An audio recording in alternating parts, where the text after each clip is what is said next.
हिंदुस्तान में कई सालों तक मुगल बादशाहों का राज रहा है, लेकिन इस दौरान कई बादशाह ऐसे रहे जिनकी ना हुकूमत याद की जाती है बल्कि उनके बनाए गए रूल्स भी याद किए जाते हैं। जैसे मुगल साम्राज्य का बेगमों के लिए कई सारे रूल्स बनाए गए थे। वैसे तो मुगल साम्राज्य कई बहुत सारे रूल्स बनाते हुए आगे बढ़ रहा था, जिनके बारे में हम विस्तार से इस वीडियो में बात नहीं करेंगे। लेकिन एक ऐसा रूल था, क्या सच में मुगल बादशाह अपनी बेटियों की नहीं करते थे शादी, और इसकी वजह क्या थी? चलिए जानते हैं इस वीडियो में। लेकिन अगर आप हमारे चैनल पर नए हैं तो चैनल को सब्सक्राइब करके बेल आइकन दबा दें और हमारे साथ यूं ही बने रहें। चलिए बात करते हैं हम इस वीडियो की। हिंदुस्तान पर मुगलों का शासन लगभग सन 1526 से 1707 तक रहा है, जिसकी स्थापना बाबर ने पानीपत की पहली लड़ाई में इब्राहिम लोदी को हराकर की थी। इसके बाद कई बहादुर बादशाहों ने मुगल साम्राज्य का शासन बढ़ाने का काम किया, जैसे हुमायूं, अकबर, जहांगीर, शाहजहां और औरंगजेब प्रमुख बादशाह हैं। लेकिन आज हम आपको मुगल शहजादियों की शादी से जुड़े रोचक तथ्यों के बारे में बताएंगे, क्योंकि कहा जाता है कि मुगल बादशाह अपनी बेटियों की शादी नहीं करते थे। लेकिन क्या वाकई में ऐसा होता था?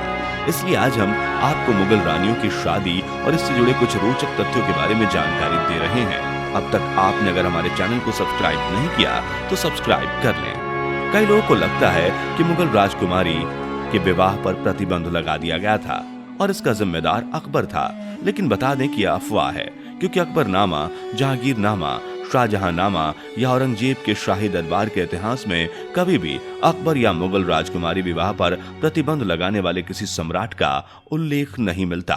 कहा जाता है कि मुगल बादशाह की शादी होती थी, लेकिन मुगलों की एक प्रथा थी कि वे सभी अपने करीबी रिश्तेदार से ही शादी करते थे। हालांकि इसकी सही वजह का उल्लेख नहीं मिलता, लेकिन कहा जाता है कि बादशाह सत्ता अपने को ही देना चाहते थे, इसलिए वो अपने रिश्तेदारों में ही अपनी बेटियों की शादी करते थे।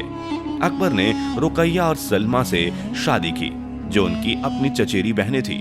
पहले किसी बाहरी राजकुमारी से उन्होंने शादी नहीं की थी। अकबर की सभी बेटियों की शादी अरमान बानो बेगम को छोड़कर रिश्तेदारों में हुई थी। जहांगीर ने खुद अपनी पहली 3 शादियां उनकी राजपूत चचेरी बहन मनवती, जोधबाई आदि से की थी। कहा जाता है कि मुगल नहीं चाहते थे कि उनके दामाद मुगल सिंहासन के लिए प्रतिस्पर्धा करें, इसलिए आमतौर पर वो भाइयों और बहनों के बच्चों के साथ विवाह करते थे। तो दामाद भले ही बादशाह बन जाए तो वो बादशाह का खून का रिश्तेदार होगा। उम्मीद है कि ये जानकारी आपको पसंद आई होगी, और आपकी इस बारे में क्या राय है वो भी आप कमेंट करके हमें बता सकते हैं। जाते जाते अगर आपने हमारे चैनल को सब्सक्राइब नहीं किया तो सब्सक्राइब कीजिए और बेल आइकन दबा के नोटिफिकेशन ऑन करना ना भूलें, ताकि इस तरह की जानकारी हम लगातार आपको देते रहे।